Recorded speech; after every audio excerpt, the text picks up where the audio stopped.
Hello and welcome to GBN Originals with me, Darren Grimes. I'm delighted now to be joined by Reform UK's Zia Yusuf. Zia, thank you very much for your company. You've just left the main stage there, quite the rapturous applause. They like you very much. Is this a sign of intent from Reform to attend conferences like this and say, look, forget the Conservatives that you heard on Monday, we're the real ones that Labour need to watch out for? Darren, what we're doing is just ensuring everybody understands what we stand for. And what we are offering the British people is a truly viable, deeply patriotic alternative to the two old parties Kemi says it's that actually puts nonsense. the interests of the British people first. And as I said on the panel a moment ago, our energy policy in this country should first and foremost promote the flourishing of British people. Already, that is an indictment of every energy policy of every government for the last 15 to 20 years in this country. Yeah. Frankly, the Tories now should be described as what they are, which is socialist double agents. And that is why Reform are now leading in the polls. We've got a lot of work to do, Darren, a lot of work to do, but I've never been more confident that we are heading for a majority Reform government and Nigel Farage is our Prime Minister. So would that be your reason for optimism? Nigel says, we need to be a little... Rachel Reeves basically is doom and gloom, and that's really harming the British economy. Yeah. That's something you care passionately about. Are you of the view that there is a positive message to sell about Britain as a country? Of course, if you came to any of our events, whether it's a relatively small event by our standards of 1,000 people, or to our conference where you have 5,000 or 6,000 people, you will see the most extraordinarily optimistic, unbelievably enthusiastic group of people, where there's literally pyrotechnics on stage when Nigel comes out. It's like a rock concert. People are filled with enthusiasm and optimism.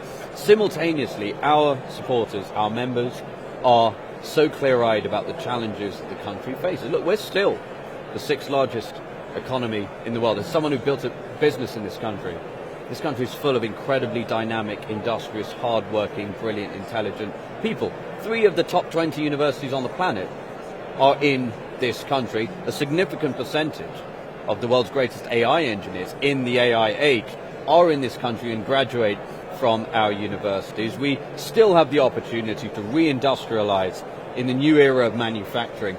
So as much as we're 27th in the world, Darren, in terms of GDP per capita, there's no reason we couldn't be in the top 3. And by the way, we'd be in the top 10 if we just stopped the insane self-harming policies of successive Tory governments and Labour, like, for example, the insane net zero stuff, the open borders policy, bringing in ridiculously large numbers of people through the legal migration routes, where only 16% of the people who came here over the last 6 years from non-EU countries, 3.1 million people came here to work.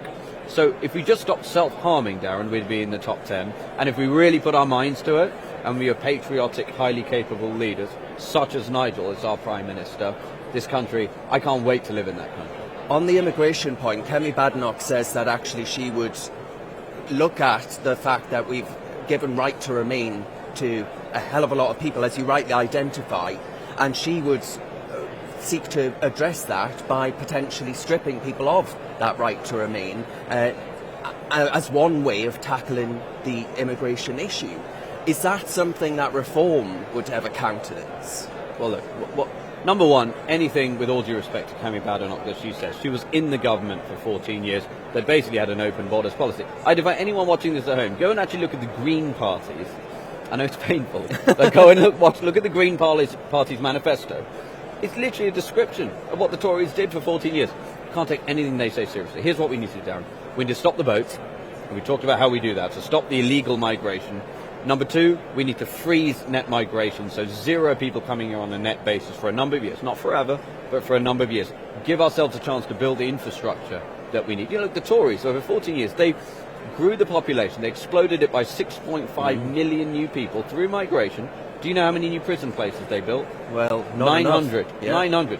And they left the country with fewer hospital beds than where they started. So we need to build more homes, we need to build more hospital beds, we need more prison spaces, we need to build infrastructure. We also need to protect the culture of this country, Darren, which has been, frankly, fed to the wolves by the appalling open borders policy that has been promoted by successive Tory governments, of which Kemi was a part. So all of the things she's talking about are incremental tinkering at the edges. What this country needs is a reboot. And you talk about reasons to be optimistic. I'm a pretty optimistic person. Anyone who comes to our events will see how optimistic they are. And there is no more optimistic person that I've ever met than Nigel. One area you are very passionate about, you've sort of touched on it there already, but Ed Miliband has asked Ofgem to intervene in the energy market because energy bills will be going up by £100 in one single year. Now, that, to many people, will be incredibly painful at a time when, of course, mortgage rates and all the rest of it have been historically high. Now, what would your message be? What would your policy prospectus look like were you in government right now? How would you reduce people's energy bills?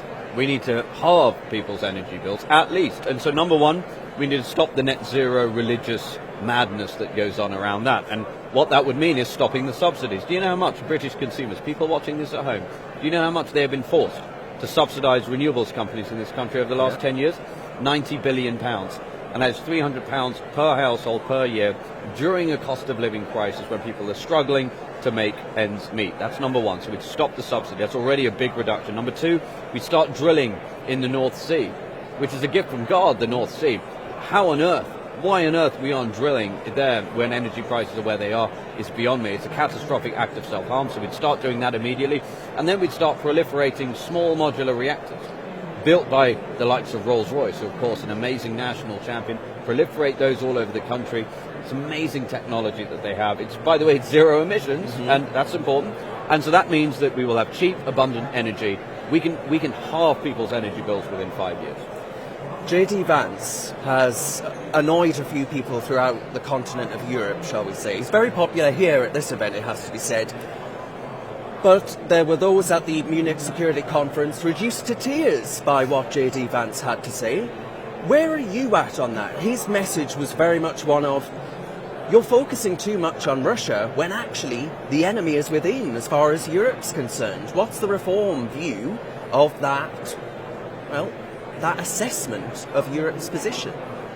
Couldn't agree more. Couldn't agree more. The reality is we have huge issues in this country and in Europe with regards to free speech, where in this country people are being sent to prison, in some cases for extended sentences, and violent criminals, including ones who are involved in murdering people with machetes, I'm not joking, are being released early. So we're literally releasing people who have been convicted of being accessories to murder of children with machetes, Darren, in order to replace them with people who did bad Facebook posts. It's nothing about that that's remotely acceptable. So when Vice President Vance comes and says things that are true to an audience, of course, who are not used to being told home truths that are painful to hear, of course you're going to see the crocodile tears, but we're not falling for it. We need those home truths, and that's exactly why Reform are surging in the polls and the most popular party in the country now. Nigel's going out there to America, tomorrow for their CPAC. Now, some have criticised Nigel for spending too much time in the United States of America. Is your argument that actually that's a really important alliance, that if Reform do form a government at the next election, that it's an important alliance that needs to be strengthened? It's an incredibly important trade partner to us. It's the biggest trade partner in terms of a single country to the United Kingdom. How many times has Keir Starmer met President Trump since he became president?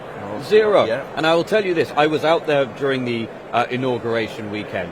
Nigel has pretty much the entire administration on speed dial. They call him all the time, wanting his opinion on things, wanting his advice on things.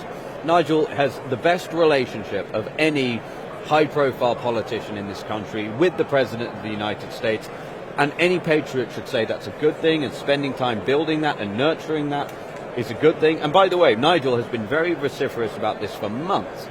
If ever Sir Keir Starmer called him and said, hey, I would like your help to build a relationship with President Trump, given you'd struggle to find a member of the Labour cabinet who haven't called President Trump a Nazi or a fascist, by the way, unbelievable, he would do it because he's a patriot. And so it's time people started viewing that for what it is, which is a deeply patriotic act. Our relationship with the United States at a time when European economies are stumbling is incredibly important. Well, just finally then, whilst I've got you here, Kemi said yesterday on the stage that the Conservatives are the new MAGA movement. She said they've got the optimism, they've got the, that really rare teeming with pride for the country and the nation and all these other things that you associate with Make America Great Again.